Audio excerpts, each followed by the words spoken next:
you're doing that, you just need to do one thing at once because you won't know what's working. I said, I don't care what it is working. I just want something to work and come at it from every angle, every angle. It's fine. That is my line of thoughts. The key is I Yeah, just need to understand what my child's brain needs, right? yeah, And I don't care what is working. What I care is yeah, in getting the momentum. My child is moving yeah, forward. And you're yeah, so right. But then again, like when we're talking about HBOT, it's such a special tool that yeah, you will really see amazing results when you yeah. when you place it where it needs to be placed. Because think about it, it lowers inflammation.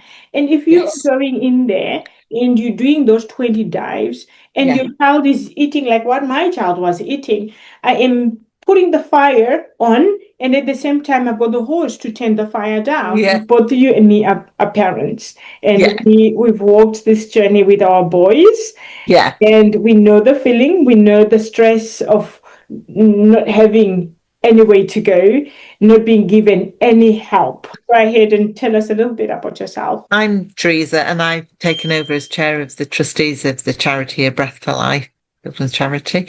I took over about 2 years ago. I'd been a trustee for 10 years, but actually the my son's brain injury when he was 3 was the driving force behind the charity, and I was very much involved. But he had a very severe brain injury, and so was very much full time and I wasn't really involved in the day-to-day running of the charity. We were involved very much in fundraising for it and so on. Lots of family friends. The school where I worked as a secondary maths teacher, then they took it on the charity as his charity for quite a few years and raised a lot of money towards it. So been really heavily involved in it from the beginning. But he started going in the oxygen chamber after he was 5, almost 2 years after the brain injury. He made amazing progress. He's still making progress at 33. He wasn't seen as likely to live past 20 when he was like 8 or 9. That was the prognosis from the experts. But we've just always kept going from one point to another. But the hyperbaric oxygen therapy was the thing that really gave us him back, that gave him his understanding or his ability to communicate with us, to actually show us that it was there, gave him his sight back, as I say, which was amazing and a major thing from my point of view. I'm just a mum who's been faced with no hope and really thought, well, they did start off saying you never know, so I just couldn't give up on that. I couldn't give up on the little boy I'd had when he was 3, and I just couldn't do that. So I would try all sorts, and I still have, and we still do lots of things. He's still making progress. We didn't know quite as much about hyperbaric oxygen then as we do now. Things come along at the right time for you, and we did the best we could at the time, and he's made great progress. And my mission, that I chose to accept as I gave up teaching when I took early retirement about 10 years ago, then was to actually make sure it was as available for people as it possibly could be, to make it easy. And I really understand what it's like to have a child with problems and to be faced with, lacking hope. And I think you can learn lots from each other and, just come at it from every angle. But hyperbaric oxygen is fantastic, and it reaches the things that you didn't even know you had a problem with. It's just, I think I look at it like that, obviously, and you have a great deal of knowledge that you've honed, and I've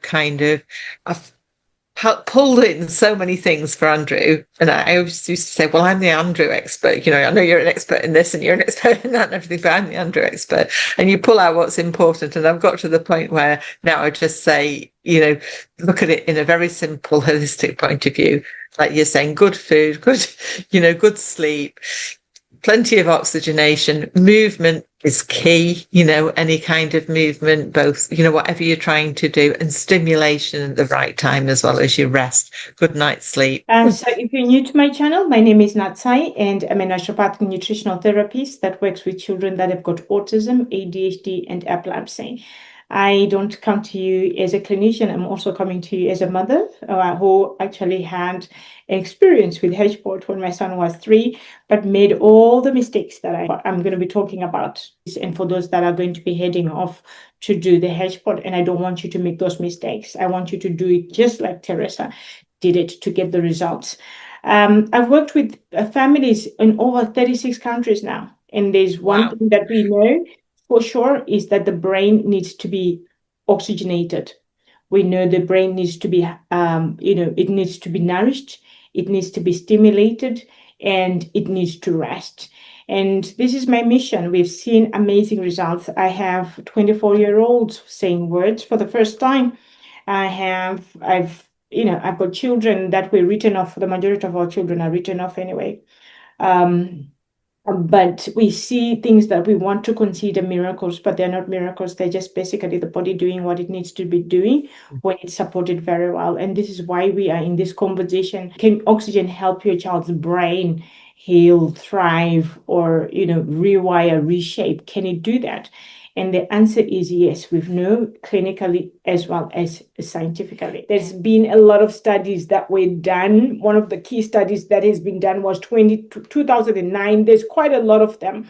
We know it's safe, and we know we have access to HBOT in UK, because that's the other thing, isn't it? A lot of people we go to America to get the HBOT, but we know you guys are here. So let's talk. Exactly.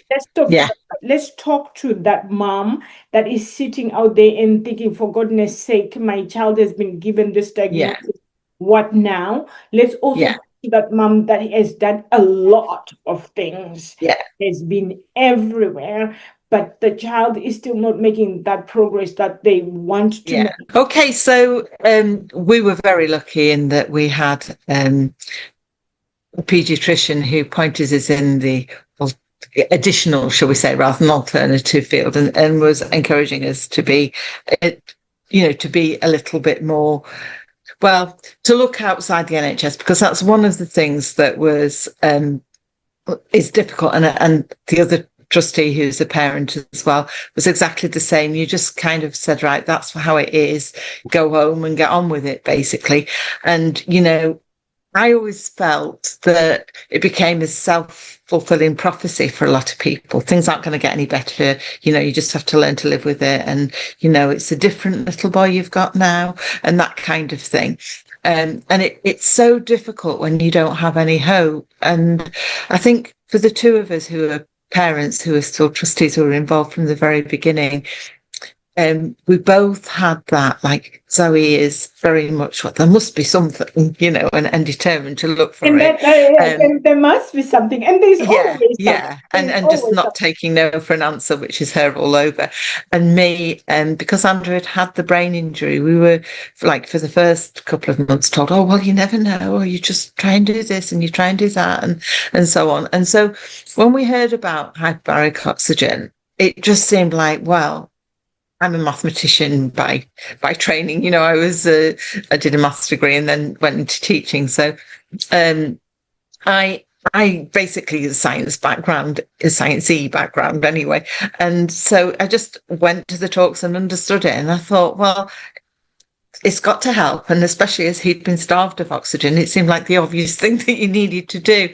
And I think then once we'd got set up with the chamber, which was an old diving bell and so on, and we were so lucky with who we had around and setting it up and trying it out, then we went when we could. Our son was very was very poorly, very unhappy, very difficult to manage, if you like, at that point. But I think we started in about the February, and I remember it was Easter Sunday when, having been quartically blind, they said there was no chance he might see a bright light in a dark room one day, but no chance of seeing anything. He kind of managed to lean to where there was a beer bottle, and on the kitchen side where I'm from a big family, and all the family were there, and we'd found that he was beginning to look at things and to seemingly understand things which he hadn't been able to at all. Didn't cry so much, especially after he'd been in the oxygen chamber. And he decided, saying, I think, we've been going in the chamber and so on. And one of my brothers was saying, and what do you think? I said, well, I think he can and see some things. I said, can you show your Uncle Michael? Because we just carried on talking all the same, even though we were told he didn't understand anything. And he was like 4 and would he have been 5 then? So it was like nearly 2 years after the brain injury. And he just started moving like this, which he'd started being able to do if you held on to him. He was doing that, trying to stimulate his own brain. And he leaned over to where the beer bottle was, and it's like side covered in everything. Oh my God, couldn't believe he was able to do that.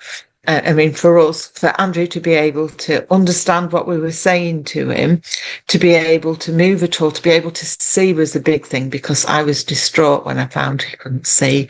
I thought I could cope with all the other things, but I nearly had a breakdown then. And that was 5 months after the brain injury, the initial brain injury, and he had seizures and stuff like that. But, just giving some hope there, and just the idea of him, we've got him able to eat more softly mashed food, which is still softly mashed food, but he chooses what he wants to eat and all those kind of things. He has a quality of life that's so different. But I think the earliest that you can get a child in, we've had little babies come in and so on, the earlier you can get a child in, the more you can help them, because the brain's still developing. Whatever problems there are, whether that's caused like Andrew's with the brain injury, or, from a birth trauma or something not quite working right, your brain is so clever. It changes your body to make things work with what it can do. But, if you give it what it really needs, it can start working so much better. I think one of the difficulties is not being able to say this will definitely do that or the other. Personally, I think it will definitely help nearly every child with a problem. Just a quick break. If you have a child with autism, ADHD, epilepsy, and behavioral challenges, I want you to know there is a community built just for you. It's called the Deep Dive Community. You'll be part of a community of mothers who all share one goal: to optimize their child's potential and change their child's outcome. We'll be there to support you, hold you safely accountable, motivate you, and challenge you with our monthly challenges. Once you sign up, you get immediate access to my 6-week signature program, the Deep Dive. This is a complete holistic plan covering therapeutic nutrition, supplementation, environment, lifestyle, neuroplasticity. This will support you eliminate guesswork, and in turn save you a lot of valuable time, money, and save you from unnecessary heartache along the way. If any of this resonates with you, the link is in the description below. But for now, let's get back to our conversation. The reason I recommend HBOT as a holistic naturopathic nutritionist is because we understand that the brain needs oxygen. I went to US with my son when he was very, very severe, and we had a SPECT scan done. We were under the care of Dr. Goldbach. For those that know him, he's the gentleman that wrote The Myth of Autism. He's, I must say, the gentleman that brought me onto this path. And we had the SPECT scan in California, and what we found was that my son had areas in his brain where he was having what they call hypoperfusion. So he was not having enough blood flow to the frontal lobe. He was not having enough oxygen going to the key areas of the brain that we know they need oxygen for him to be able to talk. So we came back, and he said to us, if you can find an oxygen tank, that would be a good thing. Many people would ask me and say, why did I not get a soft chamber? Why are you recommending us to go to do the hard chamber? Teresa, do you want to speak into that? Well, really, it's because with a hard chamber, you can get higher pressures, and we breathe 100% oxygen, but it's basically getting the best diffusion of oxygen, through your body by having the higher pressure, getting up to 24 feet of pressure, which you can only do in the hard chamber, and breathing the 100% oxygen. Now, a lot of places that have the soft chambers, and I don't know, I have to say, but I think that if you're at home, you probably have to have an oxygen concentrator in the, because of storage of oxygen things, it's quite difficult to get oxygen at home. But if you are doing that, they don't get 100% oxygen that you're breathing. So when you're breathing in that 100% oxygen, that's the only gas that's getting dissolved into your body, and you'll get a greater level of diffusion going through your body. So basically, having a soft chamber would help a bit with some things, but it won't reach the parts that others, that the hard chamber and 100% oxygen will. So from a biomedical lens, which is where HBOT comes in, we understand that, oxygen actually lowers inflammation, lowers oxidative stress. It supports the mitochondria. It improves circulation, like I've said, to the key areas of the brain that we are so interested in. Most of the parents, really, when they are in this community, all they want is for their child to talk. All they want is for their child to sleep. And it helps regulate the immune system, as well as supporting the gut lining. So there are quite a number of benefits that come about when we look at oxygen as a therapy for children with autism. But one that interests me most, really, for those that have followed me and have listened to me a lot, always hear me saying, one of the signature to autism, epilepsy, and ADHD is the mitochondria that is under stress. It's a flat battery. The kids do not have any energy. For most of our children that have regressed, like the ones that I look after in the in my community, the child started well and something happened, and then the lights are off. For me, it's almost like really it's a switch off. And one of the areas that we focus heavily on supporting most of the children is the mitochondria. I always say that the brain is really an energy taxing organ. It needs over 20% of the ATP. So for the child to be able to talk, they need energy. We do have children saying their first words when it definitely does, doesn't it? That's one of the things about the higher level of oxygenation, giving a kickstart. It's like jump starting, isn't it, your car or something like that? You're giving it what it needs. You're giving it that big boost, and it goes for all sorts of illnesses. And one of the big things, I know we're concentrating on children now, but after COVID, there was people with the long COVID, which really, if you think about it, you've got inflammation, low energy, all those kind of things. They actually started doing a study at Nottingham University and with treating people with HBOT, and they actually found they were doing so well that they stopped the study partly through, because they said it was not fair on those who thought they were getting HBOT and weren't, because it was working so well for those who were getting it. And I think that's really, I suspect that the mitochondria thing is a big part of that improvement. And again, like, I have a sister who lives in Dorset, and she was coming up for half term as a teacher, and I'd try and get her in for 2 or 3 things, because she really suffered with that. And it kept her going, really. It gave her a boost that made her feel so much better. And then just a top up when she could. She didn't have quite such a big boost as you'd hope for to start off with, but it has helped in other ways. And I really feel that that's the way we can help. The other thing that excites us about HBOT is neuroplasticity. For most of us here, we keep doing what we're doing because of neuroplasticity. If we didn't have that hope that the brain has the ability to be rewired, reshaped, and remolded or influenced, Yeah. we would just take that Exactly. diagnosis and say, oh yeah, my child is autistic, I can't do anything about it. Yeah. Oh, my child has got epilepsy, I can't do anything. Oh, this is a brain injury, there's nothing else to do. But because the brain is such a plastic organ, Yes. can actually be Exactly. influenced. But for us to optimize that, we need oxygen. So this is where HBOT comes in. Yeah. And I think I know we're very lucky, obviously, because it's here. But you can do it in bursts, you can have a burst, and that it's good that both of us are here. You've had this amazing experience with it, you've had these results, but we didn't get a lot of results with Joshua. No. For a number of reasons, which I want to share here so that a lot of people don't make those mistakes. The biggest mistake that we did was we did not address the drivers of inflammation. So, for example, my son had a lot of food allergies.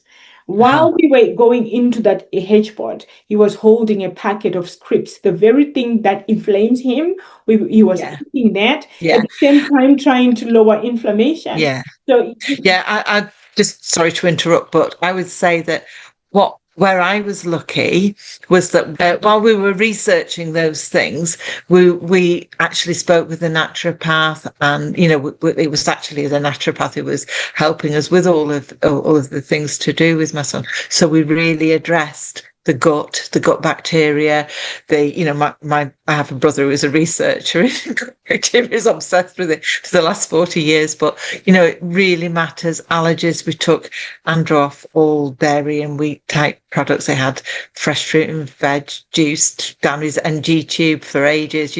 We'd addressed a lot of those things, and really you come at it from every angle you can. And then if you, like you say, if you're going in, that boost can really help. I want us to use this as a tool that will actually boost your results. Like you're saying, it's more like a jumpstart. We must be clear. It's neither a scam or a miracle tool. No. It's a tool that works very well when you look at things holistically. If you just say, oh, I'm going to go do HBOT and my son is going to talk, and your child is still eating gluten and casein, then just increasing inflammation. And doing the physical therapies, the moving. We did a lot of stuff that was, about sending the messages back from the muscles to the brain, working the opposite way, since the brain wasn't doing it that way, sending it back, and the touch and the massage and all those kind of things. And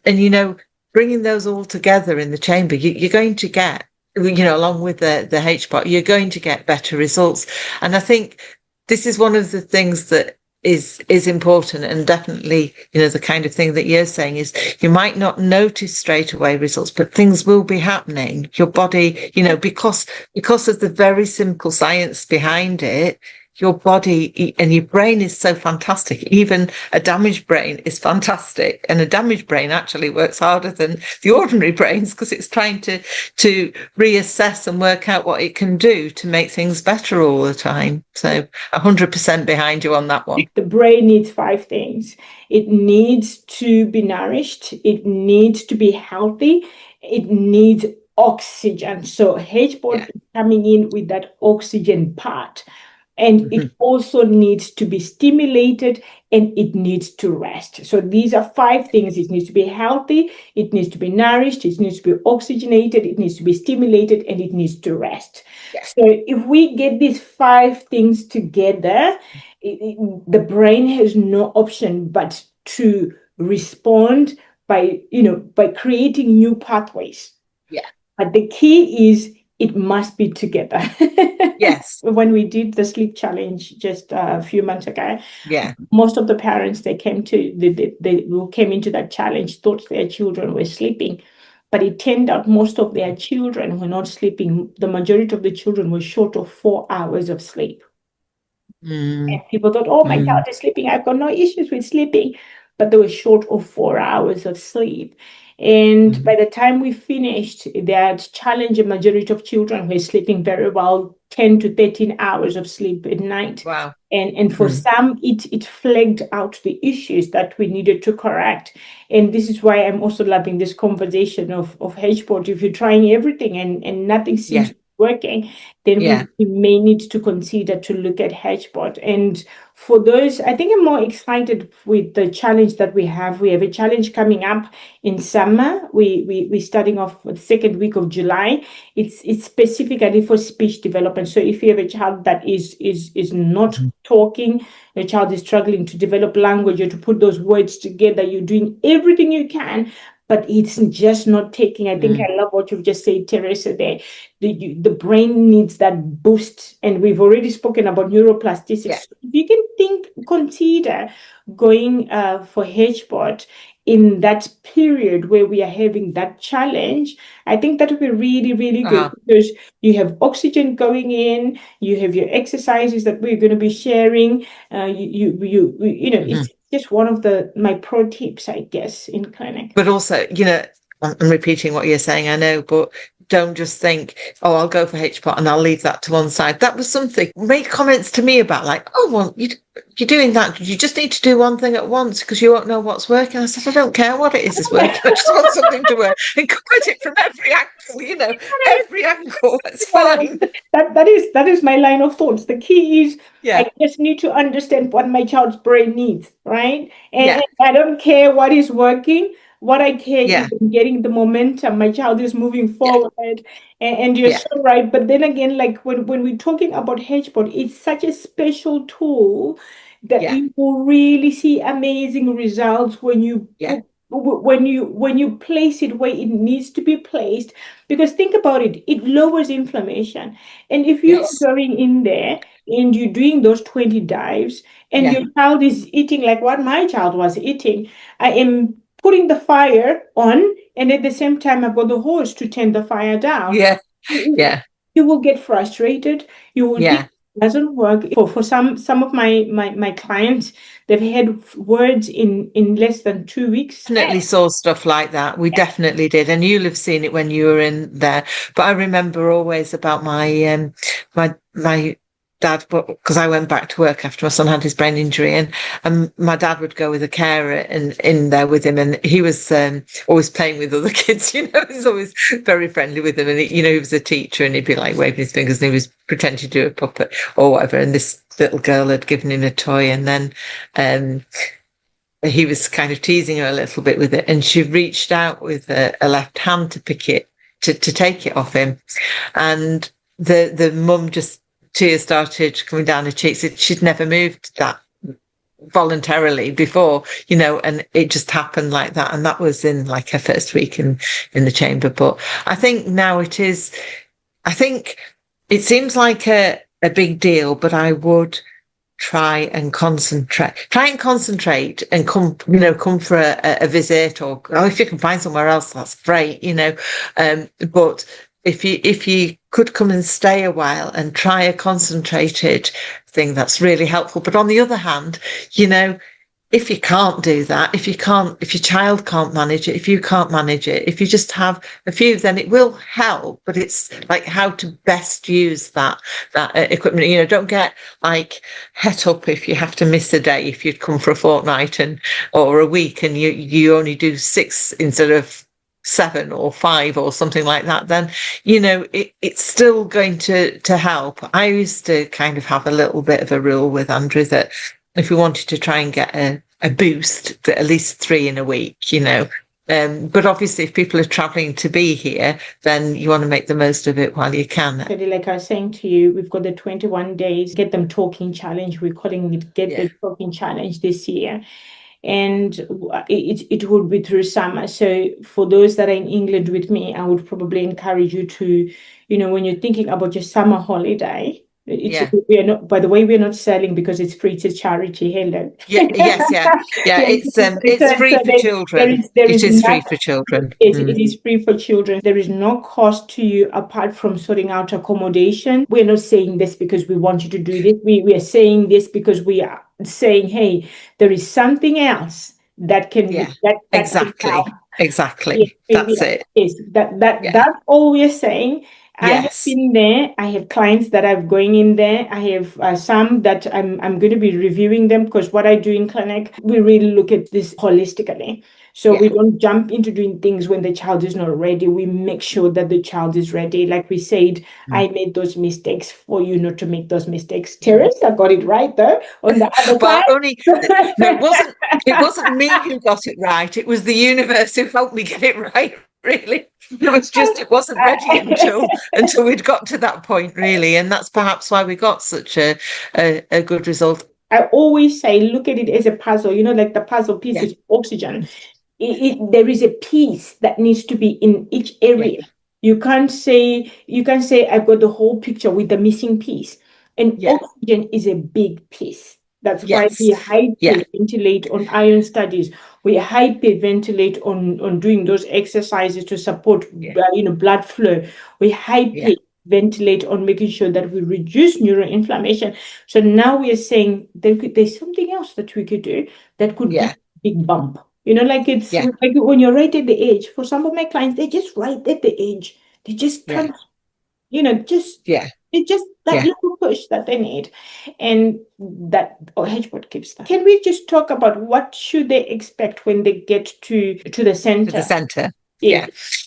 Yeah. You're welcome to come and visit beforehand, but basically, you fill in a form that actually gives gives your details and so on, that kind of form that you'd fill in anywhere, really, any particular medical issues. We're not medical at all, so there's no assessments as such. It's just advice that we're giving based on what we know. You usually ask for the first visit to come about 3/4 an hour before before you start, just so you've got time to fill that in and look and see what there is there, and ask any questions that you might have or whatever. Then we've got expanded considerably since you were there, in terms of we've built a new building on the side, because we used to be able to use somebody else's that left, and basically the building fell down. We managed to buy the land and build purpose built. So there's like a reception area, then there's like a nice garden area and kitchen where there's a microwave and a kettle and coffee and freezer even that are there, and big windows and a door that opens out onto some grass. So there's plenty of place to play. And if you've got a family there, somewhere for someone to stay. With children, we require a parent or an adult to go in with them, obviously, because they're in with other people probably, and obviously they might need somebody there. It takes like 5 minutes or whatever to get out of the chamber, even in an emergency situation. You'd want to lower the pressure relatively slowly, so it's 5 to 10 minutes, if they have to depressurize. So when you go in, you'd have to connect up the oxygen in pipe and an exhaust pipe for the carbon dioxide you're breathing to go out of. And that's the same whether it's a mask or the hood. But as I say, the mask has free flowing oxygen, so you're just like in a little bubble of a hood like that. So you go in and they'll shut the door and start to pressurize the chamber, so you'll hear air being pushed in, sort of hissing noise of the air being pushed in, and when it gets to the equivalent of 10 feet of pressure, then you'd be told to put your mask or your hood on. But you get the hood on and you're breathing oxygen for an hour, high pressure, and then you start it in reverse, where the air slowly let out and the pressure goes down to 10 feet, and then they'll say take your hoods or masks off, because for some people the biggest problem is boredom or just being in there for an hour and a half. So you're in there for an hour and a half, then you come out. You'd recommend to drink plenty, like as the pressure's changing, it's a bit like being in an aeroplane, so your ears can pop a bit. So you'd maybe have a little drink or suck a sweet or something like that. Certainly when you come out, drink is a good idea, not reaching for the gin, but more the water. And flushing your system out, basically, because you've released all those, your body's been working hard in that time, and so you want to flush that out. But also you're breathing 100% oxygen, which is dry completely. There's none of the water vapor that you'd have in other things. So you will be thirsty, and it is quite important to flush your body out, or you might feel a bit bit rough, you know, like you might if you've had any other kind of therapy that releases stuff in your body, you know, like massages or whatever, you can end up with a bit of not feeling too good if you don't have a good drink to flush it all out. But generally, that's it, you know. There's the operators are always there sitting outside a desk. They have they have like the oxygen chamber itself has little windows in, so they can see in that, but they also have like a little camera where you can see a better picture. There's an intercom, so that's always on as a default thing, although turned down lower outside generally. But you know, so there's all you have to do is shout out, or if you feel like you've not been heard, you can press a button and that will make a buzzy noise. But if you just say, oh, it's a bit hot in here, can I have the fans on? We'll put fans on there, little fans that are in there.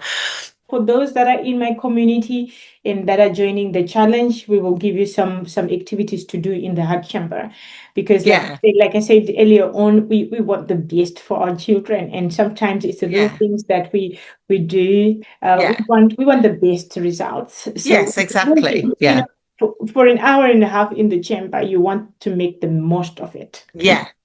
So I used to do exercises with my son, you know, and like I've been doing these kind of things with him. So if you're interested in that, the link will be below for you to join the challenge that is in July. And while you were talking, actually, I was thinking, you know, it would be good for both of us to start thinking about a retreat for next year. So we can just, you know, fly out, because we do have a lot of clients that are outside the UK and that will need to be organized. It will be really interesting if we could probably think about maybe having a retreat. So let me know if you think a retreat will be good in Morecambe, and we could organize that for 2 weeks. When we went there with my son, we did 20 on one go, and that is usually recommended the most. So if you are looking to organize yourself, I would recommend you think about putting aside at least 3 weeks,